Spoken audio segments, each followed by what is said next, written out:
আসসালামু আলাইকুম। সরলতাই চরম সত্য। আজকে থেকে ইউটিউবের নয়া জার্নি শুরু করলাম।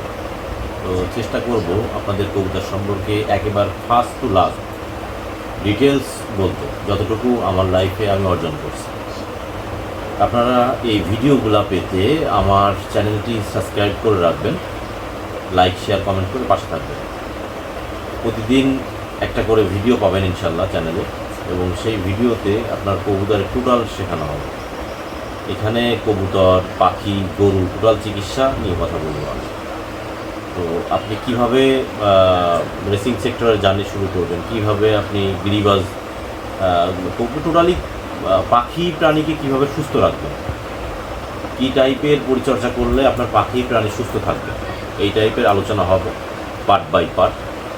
এই ভিডিওগুলো পেতে এবং আমার এই ভিডিওর সঙ্গে থাকতে আপনাদের প্রশ্নের উত্তর দেওয়া হবে।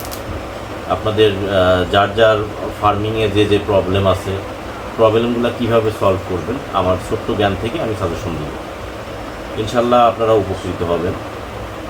আমাদের কবুতরের যে মূল রোগ, সালমোনেলা, ইকোলাই, তারপর ঠান্ডা, এগুলা নিয়ে ডিটেলস আলোচনা হবে। আমি আপাতত কবুতর দিয়ে শুরু করব, এরপরে আপনার টোটাল প্রাণী চিকিৎসা হিসাবেই কথা বলব। তো আপনারা পাশে থেকে যদি সহযোগিতা করেন তাহলে ইনশাল্লাহ আমি ভিডিও বানানোর উৎসাহ উদ্দীপনা পাবো।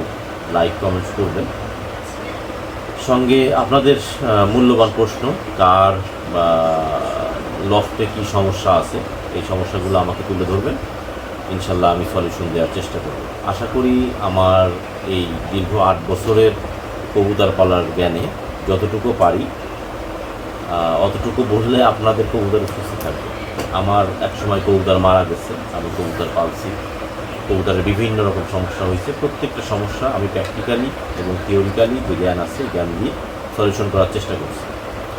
বিগত দিনগুলোতে আমি রেস করছি, রেসে ভালো রেজাল্টও পাইছি। কবুতর তৈরি করা থেকে শুরু করে এ টু জেড, কবুতরের খাবার, কবুতরের মেডিসিন, কবুতর ব্যবস্থাপনা,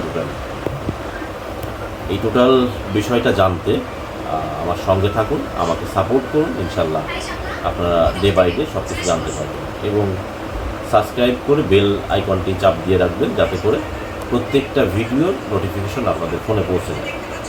তো আজকে এই পর্যন্তই। ভালো থাকবেন সবাই। আল্লাহ হাফেজ।